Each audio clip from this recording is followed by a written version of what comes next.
now, the greatest radio shows of all time.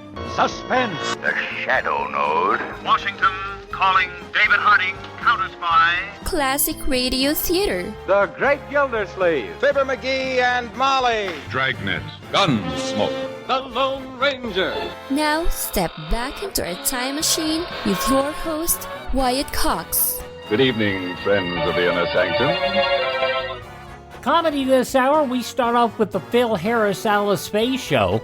In a New Year's Eve episode, December 31st, 1950, Mr. Scott's New Year's Party, of course, their sponsor, Mr. Scott, is played by Gail Gordon. So you know it's going to be lighthearted comedy, really.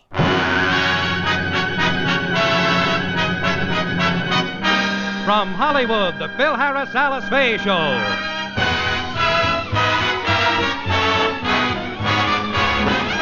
For your enjoyment, here is the Phil Harris Alice-Faye Show, written by Ray Singer and Dick Chevrolet, with Elliott Lewis, Walter Tetley, Robert North, Janine Roos, Ann Whitfield, Walter Scharf in his music, yours truly, Bill Foreman, and starring Alice Faye and Phil Harris.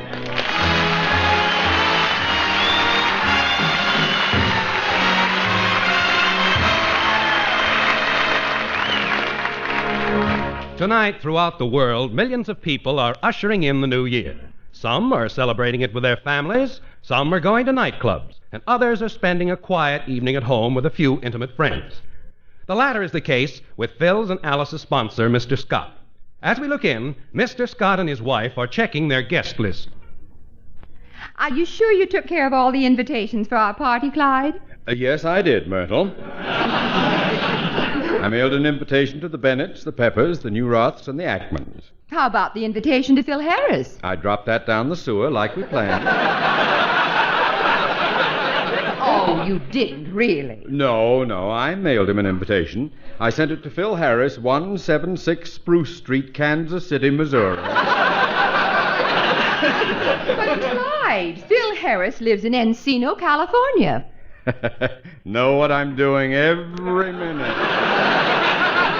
Well, you shouldn't have done it. I'd like very much to have Mrs. Harris here. So would I. She's a lovely person. And Mr. Harris isn't such a bad sort. No, I guess he's all right if you can stomach that sort of thing. I really don't mind Harris so much, but I just can't stand that ghoul that's always with him. Ghoul? Oh, of course. Mr. Remley. Do me a favor, Mert. The next time we're having a party, don't put Harris's name on the guest list. Well, don't blame me. You're the one who mentioned the party to him, and I felt obligated to send an invitation. Oh, well, I'd better go up and put my tuxedo on. The guests will be arriving in an hour. But don't upset yourself about Mr. Harris. He won't get the invitation, so he won't be here. Let's have a drink to that.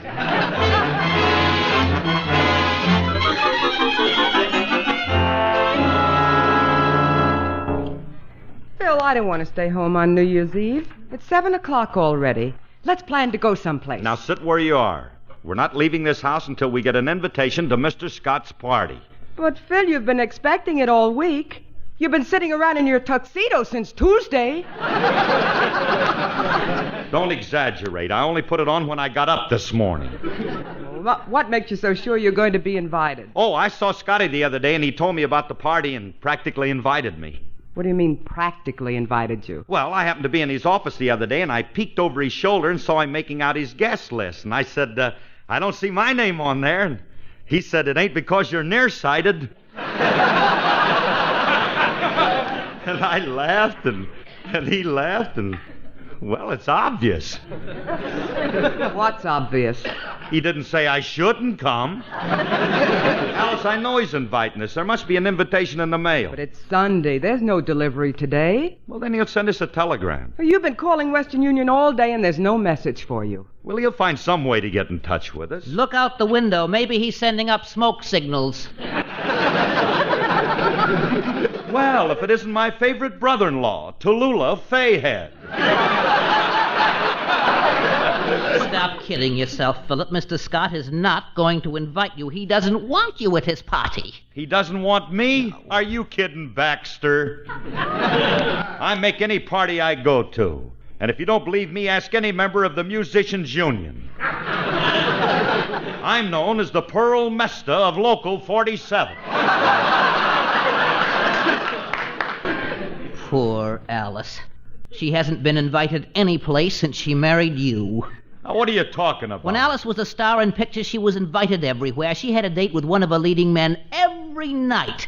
Men like Thomas Meehan, Wallace Reed, and Lou Coley.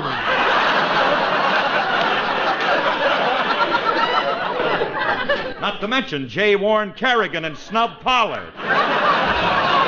How about William Farnham and Richard Barthel? All right already. That was before my time.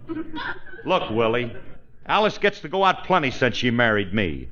Maybe we don't go out with the movie crowd, but we get a lot of invitations from my friends. Only last week we attended a formal three-cushion billiard exhibition at the home of Side Pocket Sam. Side Pocket Sam? That's right. He's the Beverly Hills socialite and snooker expert. And a lovely party it was, wasn't it, Alicia? Oh, yes. Yes, especially the dinner. I asked the man at the head of the table to pass me the meatballs. What happened? He chalked up, broke them, and everybody got one except me. Alice, I'm sure that Mr. Scott would... Maybe that Scotty came over to invite us personally. I'll get it. Hiya, Scotty. We'll be glad to come to you. Oh, it's you, Remley. How are you? Oh, my poor head. I'll never do it again. I'll never touch another drop as long as I live. Oh. Well, you kicked off early this year, huh, Bob? You must feel terrible. No, I feel great. Then what are you doing? Practicing for tomorrow morning.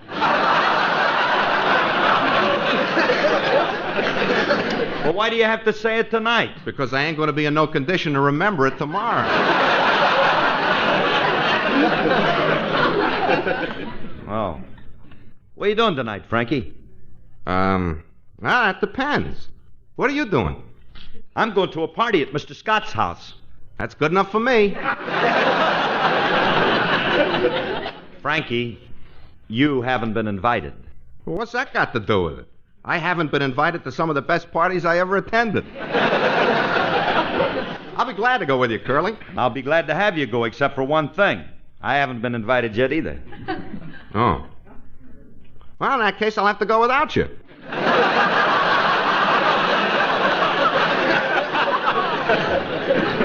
I'll call you tomorrow morning and let you know how it was. Hello, Frankie. Oh, hello, Alice. I hear you're going to Mr. Scott's party. No, I'm not. I haven't been invited. I know more people that haven't been invited to this party. Mr. Scott hasn't asked anybody. I wonder if he asked Mrs. Scott. I just can't understand why he didn't ask me.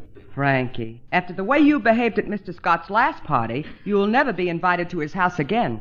Why? What did I do? When you were leaving, you grabbed Mrs. Scott, swept her into your arms, bent her over backwards, and kissed her on the lips. That was an accident. I thought she was the maid. Well, if we're going to Scott's, let's go, huh? We're not going. Phil, let's make a reservation someplace, huh? Okay. Where do you want to go, honey? How about Ciro's? That's where we spent our first New Year's Eve together. Do you remember? Yeah. Yeah, that was 10 years ago. Gee, it was romantic. The moon was bright. The band was playing softly. And you were singing our song, The Thing.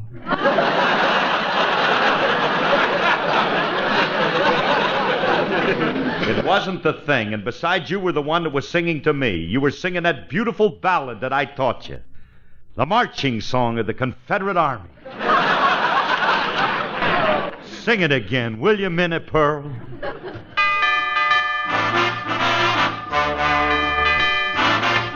And while Alice sings, we'll take a break. The Phil Harris Alice-Faye Show, December 31st, 1950, on Classic Radio Theater. And on Classic Radio Theater, Alice-Faye has finished her song, so let's take you back to the Phil Harris Alice-Faye Show, December 31st, 1950. Ah, honey, that was beautiful. Brings back memories to me. To me, too. That was the night of the proposal. Yeah. I'll never forget the way your face lit up when I said yes. Look, honey, if we're going to Ciro's, you better go up and get ready. Okay, honey, I'll be right down. Hey, Curly, why spend a lot of money at Ciro's when we can go to a free party at Scott's house? Look, Remley, for the last time, I keep telling you, we didn't get an invitation. You give up too easy. Maybe the man's been trying to get you on the phone and can't. Why don't you call him? Yeah. The least I can do is call and find out if he's been trying to get me. Sure. Huh? Give me that phone. Here you are. Now, I'm not going to invite myself. I'm just going to find out if he's been trying to reach me. Hello? Hello, is Mr. Scott there? Speaking. Who's this? This is Phil Harris. So, Sally, you have a long number.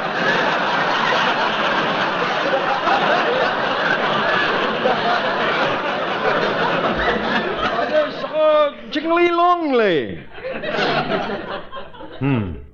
Last time I called him, he was a German delicatessen. I wouldn't mind so much, but his dialects are so lousy. Now, look, Mr. Scott, I know it's you, and I'm going to keep calling you until you run out of those corny dialects. Oh, nuts, he's got me.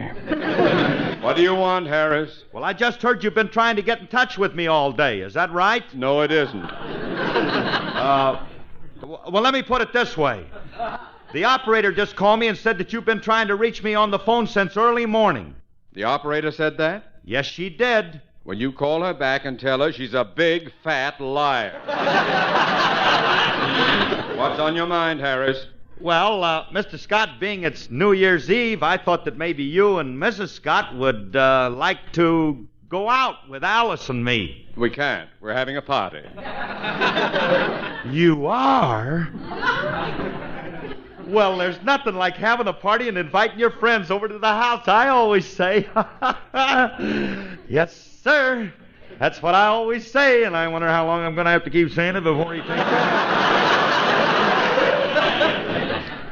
Harris, I don't know what you're talking about. Remley, he ain't taking the hint. You ain't handling it right, Curly. Let me talk to him. Okay, but be subtle about it. Yeah. Hello, Mr. Scott. This is Frankie Remley. What a disgusting way to start a conversation.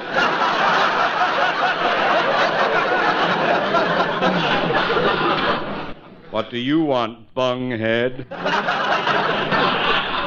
That's no way to talk to a man who's going to be a guest at your house tonight. Remley, listen to me and listen closely. I'm having a nice, quiet gathering for a few intimate friends. You are not included in my plans. I want no part of you. And if you dare come within 100 yards of my place, I'll cut you down with a high-powered elephant gun.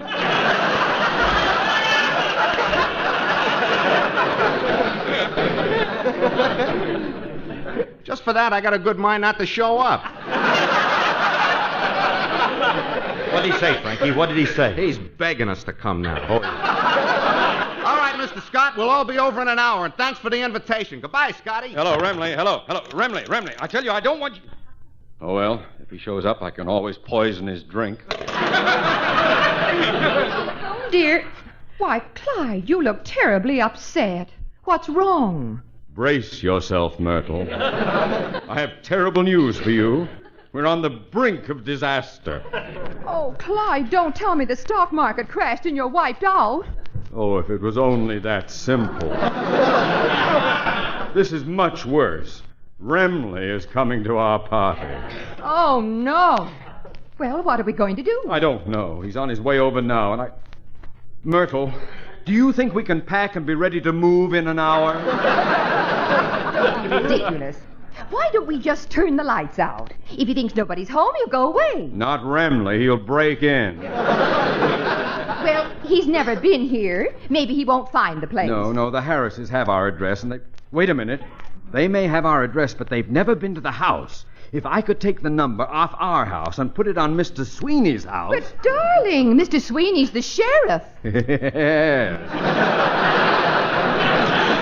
I can't think of a better house for Mr. Remley to break into. Now, if you'll excuse me, I'll get busy changing numbers. All right, dear. And just in case he happens to find our house, I'll make preparations for his arrival. I'll lock up the silverware, and I'll have the guests put their valuables in the wall safe. And put my elephant gun in the vestibule.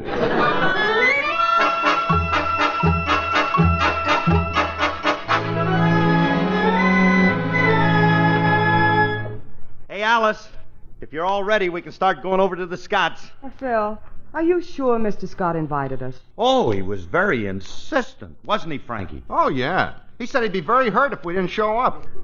He threatened to shoot himself with an elephant gun.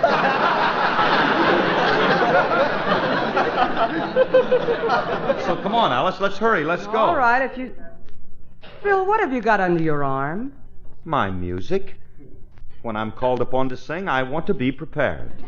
How do you know the Scotts will ask you to sing? Oh, doll, how can you talk like that? They're sure to ask me to sing, but in case they don't, I'll suggest it. I'll ask Mr. Scott if he wants me to sing, and before he has a chance to say no, I'll be into the song like this.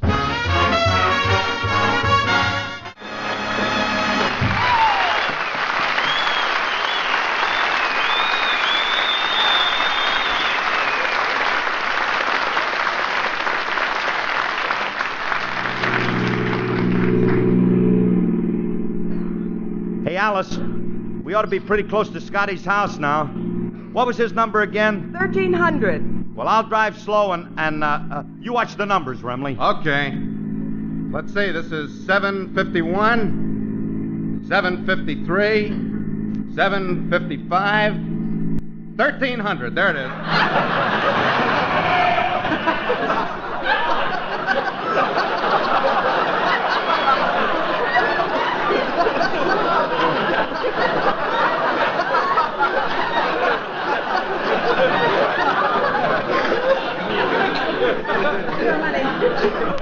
Honey, I don't get this. There's something wrong. Well, what's wrong? I thought we did that very good. Well, the numbers jumped from 755 to 1300, and an even number on the odd side of the street. Well, you know Beverly Hills. They gotta be different. Come on, let's get out, huh? Hey, Bill, I don't see any lights in the house. If they're having a party, why are the lights out? Maybe they're necking. If they are, I get first crack at the maid. Wait.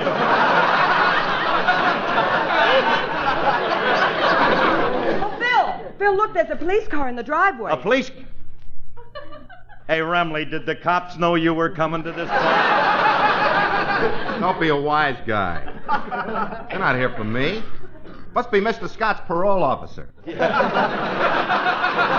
Come on, let's hurry up, boy. I can't wait to get started in that Now, party. look, fellas, I want you to behave yourselves because... Pardon me, could you tell me where to find a Scott's house? I got some... Oh, hello, Mr. Harris. Hey, it's Julius. Hey, right in here, kid. Hey, old Jill, huh? Don't tell me you were invited to this party, too. Nah, I'm just making a delivery. I got 4 cases of drinks for the Scott's party. Hey, around. Hey, Lefty, did you hear that? 4 cases of this stuff. Yeah. 2 for each of us.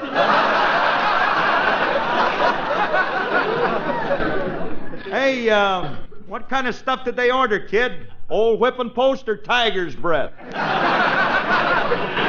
than that. What could be better? Now, what did they order, kid? Cherry pop, cream soda, and celery tonic. Oh, I could see we're in for a gay time. I hope we're not too late for the first minuet. Julius, why are you wearing a tuxedo? Well, this is my last delivery. I'm going to a party from here. You know, this is the first time I ever wore a tuxedo. How do I look in this monkey suit? Like a monkey? Bill, I think he looks very cute. Do you have a date tonight, Julius? Yeah. I guess who I got a date with? I don't know, but I'll bet she's the best-looking camel in Beverly Hills. She's not a camel, but you're close.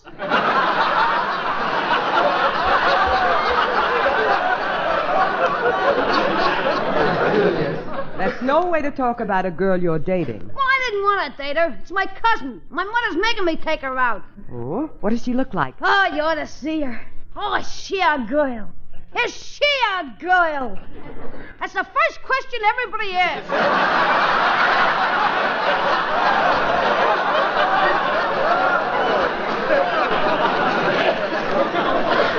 Julius, if you don't like the dame, what are you taking her out for? She's got money. She's a debutante. Oh, a society girl. Is her name in Who's Who? No, but they got a picture, and watch this. December 31st, 1950, Phil Harris, Alice-Faye.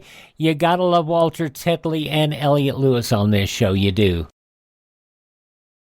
Here's a great thing to consider doing right now before the end of the year. Call Medishare and find out just how much you would save by switching to Medishare, the affordable alternative to health insurance. When you call, you'll get some good news and probably be very happily surprised, too. The typical family saves $500 a month, but you might save even more. It's so worth it to at least find out. And you'll see why more than 400,000 people are already members. Medishare is a Christian community that's shared more than $4 billion in each other's healthcare costs. It really is remarkable, and they're very easy to talk to. And here's the thing. If you join before the end of the year, they'll waive your new member fee. That's another $170 you'll save. I'll give you the number here in a second. The call, and you'll get a price within 2 minutes. And again, the deadline is December 31st, so call now. You'll save even more. Call 833-34-BIBLE. That's 833-34-BIBLE. 833-34-BIBLE. Well, you've heard me talk about Mike Lindell, the inventor of MyPillow, and how his pillow's given me a great night's sleep. He continues to roll out new offers on his products. His latest on the towel sets. Now, towels aren't something you think about. I never knew what I was missing till I tried the towels last year. You've all helped build MyPillow into the incredible company it is today, and trust in Mike Lindell has given you a better night's sleep. Mike's now changing the game with a 6-piece towel set, USA cotton, extremely absorbent, yet still providing that soft feel you look for in a towel. 2 bath, 2 hand towels, 2 washcloths for a limited time, $39.95. Using our promo code USA, it retails for over $100. Remember, all MyPillow products come with a 60-day money-back guarantee. Go to MyPillow.com, click on the radio listener square, use this promo code USA to get this price of $39.99 on the towels, or call 1-800-951-8175.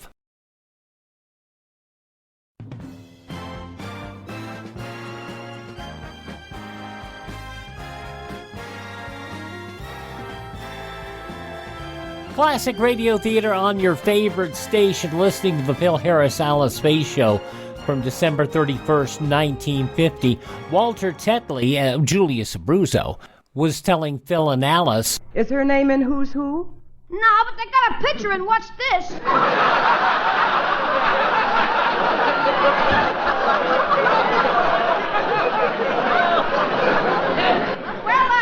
I better get this stuff into Mr. Scott's. Yeah, we better get in that party, too, before it's all over. Come on.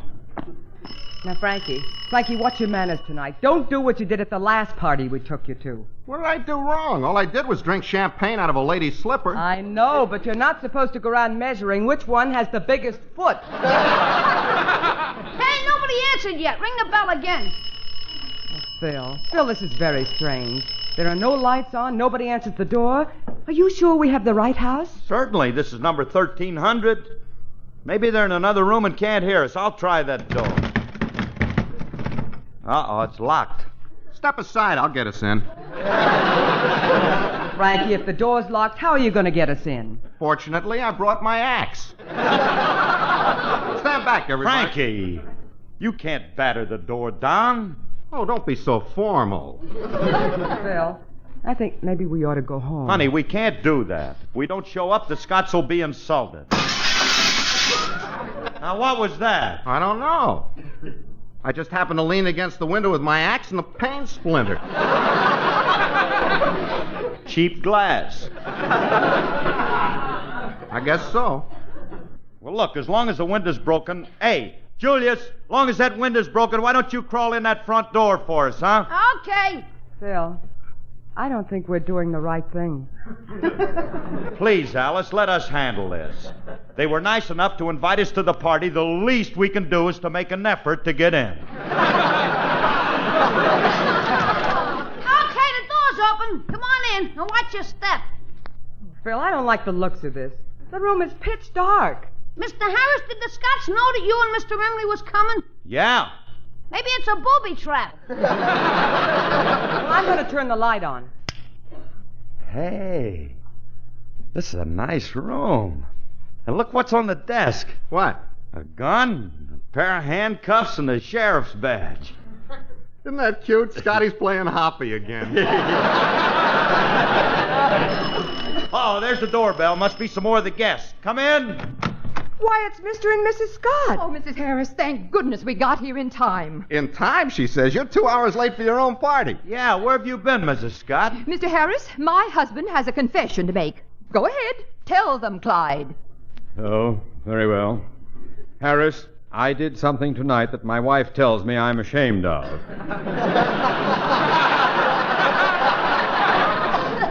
You see, this house we're in isn't... All right, everybody, stay where you are and put your hands up. Mr. Sweeney! What are you people doing here? Look, Mr. Sweeney, I can explain this. Don't move or I'll put a hole through you. Yes, sir. Don't let him bluff you, Scotty. Jump him and take his gun away. If he tries it, I'll shoot him. I'd like to see you. You can't talk that way to our boss. The boss, huh? So, you're the leader of this mob. Now, wait a minute, Mr. Sweeney. I happen to be a respectable citizen of this community. Surely you've seen me around? Yes, and I always figured a guy with a face like yours couldn't make his money honestly. Don't you dare talk to my husband that way. Tell Ma Barker to button her lip. You can't scare us. Let's rush him, Remley. Yeah, we'll take him apart. You two take one step and I'll plug you. You mean if these guys take one step, you'll kill them? Yeah. Mr. Remley, Mr. Harris. What? On your mark, get set, go! Julius, stop pushing. Get away from us. Come on, Remley, let's take him. Don't do it, Harris. You're making a mistake. You hit him high, Remley. I'll hit him low. Harris, it's the sheriff!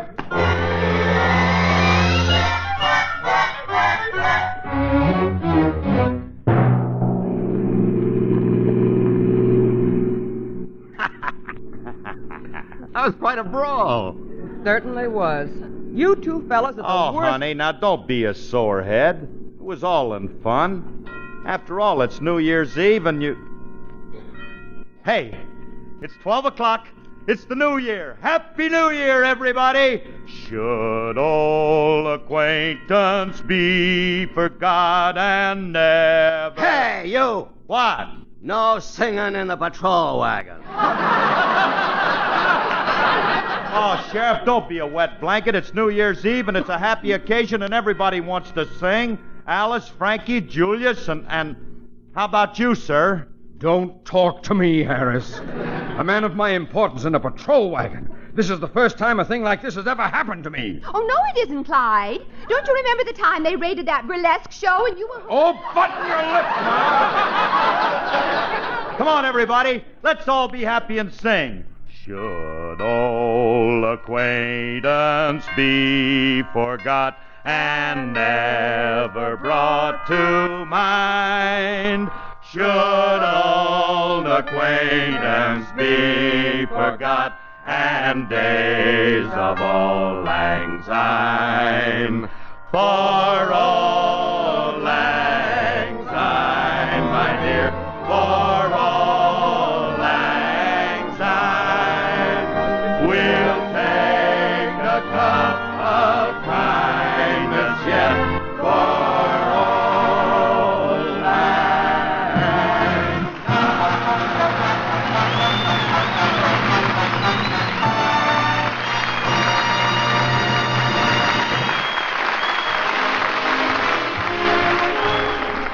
Well, tonight the old year goes out and the new one comes in. Let's all hold fate for this new year that the way for peace will be found. But if not found, let America be strong and not be found wanting. December 31st, 1950, Phil Harris and alice-faye on Classic Radio Theater. Well, we stay in the New Year's Eve mode with an episode of the Fibber-McGee-and-Molly Show. This was originally broadcast December 31st, 1953. The Fibber-McGee-and-Molly Show.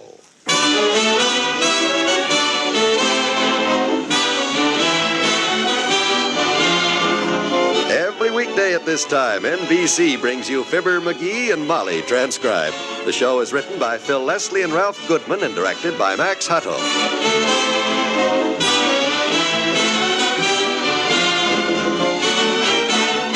Fibber and Molly will be with you in a minute. Recently, the Red Cross was called upon to undertake an immediate and dramatic expansion of its participation in the National Blood Program to make available all the gamma globulin possible for the prevention of paralysis from polio. Experiments conducted over the past 2 years have demonstrated the effectiveness of this treatment. It takes approximately 1 pint of blood to make an average dose of gamma globulin as used in polio. 1 injection protects a child for a period of 1 to 5 weeks following exposure. Therefore, there is an additional need for blood donations now in order that we may be able to do our utmost to safeguard our children during the epidemic period next summer. There has been no let-up in the need for blood for overseas and for the thousands of wounded men in our military hospitals still fighting for a chance to live.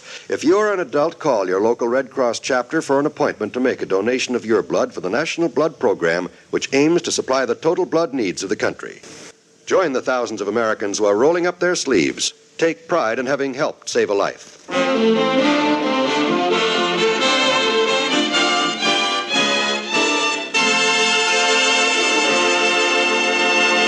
Mr. McGee of 79 Wistful Vista needs a partner to help him do his great comedy act at tonight's Elks Club vaudeville show. He went downtown this morning to offer this fabulous opportunity for fame and fortune to Dr. George Gamble. And here he is back home again, muttering to himself. That's smart, Alec. That wiseacre. How do you like that Doc Gamble anyway, Molly? How do you like that guy? I like him fine, McGee, and I know you do too, no matter what you say, because... Makes me run through my entire act. Do all the jokes for him. Even my song and dance. Then after I finish the shuffle off and nearly break my neck on account of because some patient's dad-ratted kid left a roller skate on the floor of the waiting room, then he tells me he's going to be busy tonight and can't do the act with me. Oh, no. Thanks for the show, McGee, he says. And good luck, he says. Because with an act like that, you'll need it at the Elks Club tonight, he says. Oh, that's too bad, dear. That rat. Doggone it, who am I going to get to do my act with? Who? You shouldn't have turned Mr. Wimple down yesterday, dearie. He did very well with the jokes, and I thought he danced beautifully. I had no idea he was so talented. Neither did I. That fancy dance step of his would have stopped the show. I don't understand why you didn't choose him. He's too tall. 5'3"?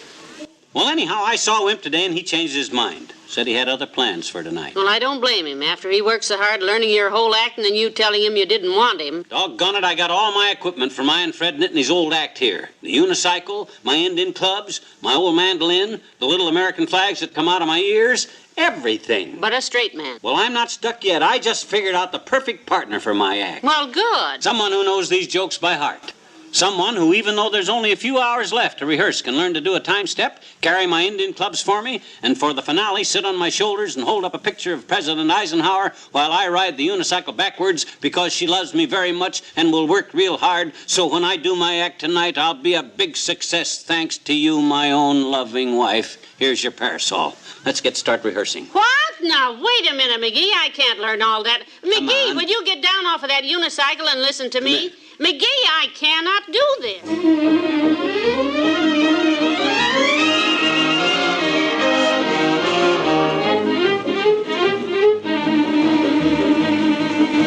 Come on, Molly, the show's already started. In this way, kiddo. Oh, dear, Oh.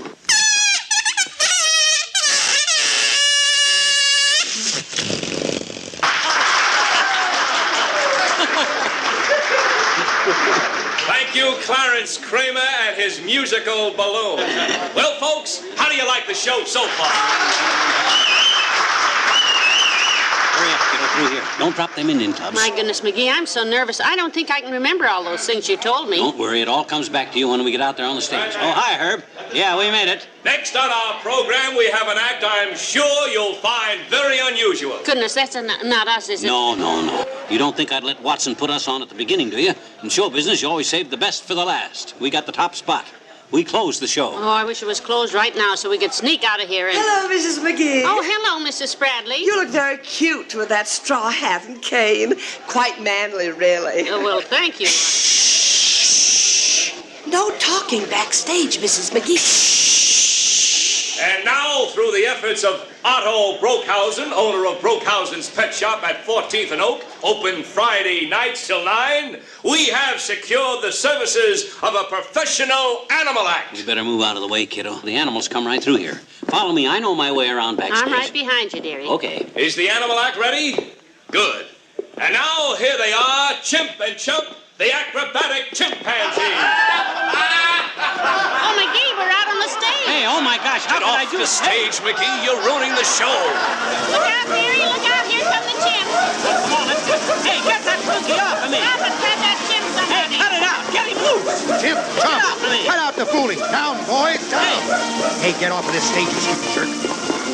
This way, Molly. Them crazy apes. Are you all right? Yeah, but they nearly got my straw hat of all the silly... All right, Mrs. McGee, the monkeys hurt you? Oh, no, I'm all right. We're okay, Watson. I'm sorry I busted up the act, but you ought to have signs showing which way's the stage. Oh, never People mind can... that now. Come on, I'll show you your dressing room. It's downstairs. You hear that, Molly? Our own dressing room. You can leave your unicycle right there, McGee. It'll be okay. And I'd like to make a little deal with you. If you stay in your dressing room till I call you to do your act, I'll promise not to slug you with an Indian club. Okay? Seems fair enough to me. Okay, Watson. And if you promise not to stick your fat face in there while we're rehearsing, I promise not to slap it with a sandbag. Come on, Molly. Downstairs.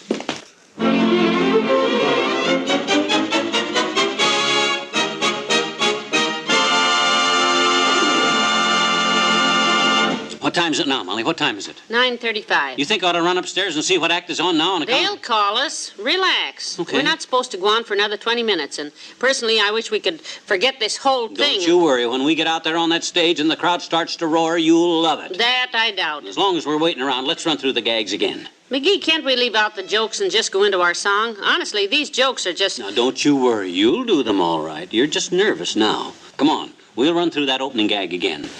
It'll give you more confidence. Here. Now, hold this book in your hand. You ready? Okay. Hi, Fib. Hi, Ma. What you reading? Reading about flies. Flies? Did you know a single fly can have 1,000,000 babies? Yeah? Well, how many babies can a married fly have? Oh, dear. I'm so ashamed every time I tell that horrible... Relax. You'll fracture 'em, baby. And don't forget, after that joke, you get off stage, get the alarm clock, and get the gun, and then come right back on. The alarm clock and the gun. Mm-hmm. And what do I do with that? Don't you remember? Right after the opening joke, I go into When Irish Eyes Are Smiling, and you come running on the stage and shoot the gun at the alarm clock. I stop the song and I say, just a minute, what do you think you're doing? And you look at the audience and say, just killing time. I guarantee you that mob will scream when you speak them words. 10 minutes, McGee. 10 minutes. Oh, thanks, Bud. Come on, Molly, I got the funny hats. Grab the Indian clubs. Oh, this is just... What's happening on stage now, Bud? Where are they? What's going on now? You still got plenty of time. There's Good. one more act that goes on before you do. Well, who's out there now? What act is it? Mrs. Spratley. She's reading a poem she wrote. I didn't know she could write. I didn't know she could read, that old powder pigeon. Throughout the year, each day and night, keep up the good, good fight. And though we shed a tear or two, ring out the old, ring in the new. Oh, Nellie barred the door. Oh, brother. I'm glad we stayed in our dressing room. If the rest of the acts were as bad as that one, I'm just exhausted. I gave everything. And that was plenty. Oh, brother. Yes, fine, Mrs. Spratley. And now, before we close our show with McGee and McGee, snappy songs and witty sayings, we have a new act that asked for a tryout on our show, and we're going to give it to them. Hey, why don't they put us on? What is this, amateur night? Please, dearie. Well, what's the sense of wasting time with corny old stuff? We bring you now, for the first time anywhere, that great new comedy team of Wally Whipple and Ducky Gamble, the Fun Boys. What? Heavenly days. All right, boys, you're on. What's going on? Look at the silly hats they're wearing, dearie. Aren't they a stream? Oh, yeah, very funny, very funny. But you can't hold that audience with silly hats, kiddo. You need sock jokes, that's what you need. Them guys won't last too. Hello, Ducky. Hello, Wally. What you reading? Reading about flies? Hey, ain't that hard? Flies? Did you know that a single fly can have 1,000,000 babies? Yeah, how many babies can a married fly have? Hey, that is our game. Show them the whole act and they steal my joke with those dirty... They wouldn't do that, McGee. It's just a coincidence. I'm sure the doctor When wouldn't. Irish eyes are smiling. Oh, yeah? Well, listen to that. And here comes Wimp with an alarm clock and a gun. Hey, just a minute there. What do you think you're doing? Who, me? Just killing time. That does it. I've heard enough. Give me that mandolin. No, McGee, you're not going to break that mandolin over anybody's head. Who said anything about breaking the mandolin? They're not going to top me, boy. I'm going to ride out there on that unicycle playing the Stars and Stripes Forever on the mandolin. And when them little American flags come flopping out of my ears, I'll get more applause than them guys ever heard in all their lives.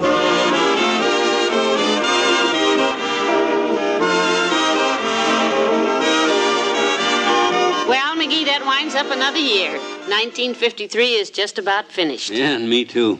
Hey, I wonder what happened to all the things I was going to do in 1953. I don't know, but that's a familiar question. Remember, I was going to give up smoking, be more polite to people, read some good books, and all stuff like that there. I remember. Well, it's sure great to have a whole, fresh, brand new year to do them things in. Remind me, will you? Happy New Year. Happy New Year, everybody. Happy New Year.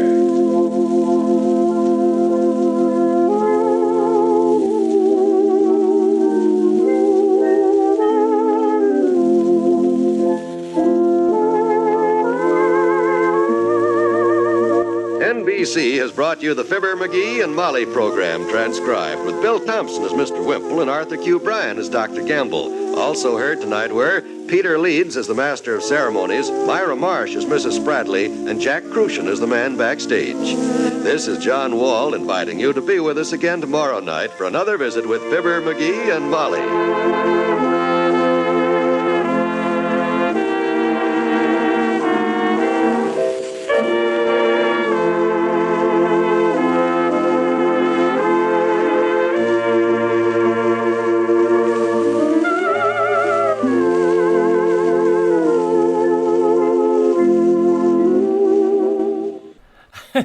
December 31st, 1953. Fibber, McGee, and Molly here on Classic Radio Theater. I have mentioned this before, but please follow our webpage, classicradio.stream. We also have our links there where you can learn more about classic radio collecting. You can contact me there. But we also now have our Facebook and Twitter feeds up there. So if you want to follow us on either Facebook or Twitter to keep in touch with what's going on with Classic Radio Theater, you can do that there. classicradio.stream. Also, we want to remind you to thank this radio station and support their advertisers. It is their kindness and courtesy that allows us to be with you each and every time we're around here on your favorite radio station. Take care of them, please. Thank the station, and most importantly, support the advertisers. They pay the bills for this station to be on the air. And my friends and neighbors, most importantly, if you miss a day, you do not have to miss a show. Our podcasts are out there everywhere podcasts are served, including iHeartRadio, Spotify, Spreaker, and TuneIn. Just look for us. We're there. I'm Wyatt Cox. Thank you so much for spending part of your day with us here on your favorite radio station. Tell all your friends the great radio shows are right here at this spot on the dial. Classic Radio Theater right here on your favorite radio station.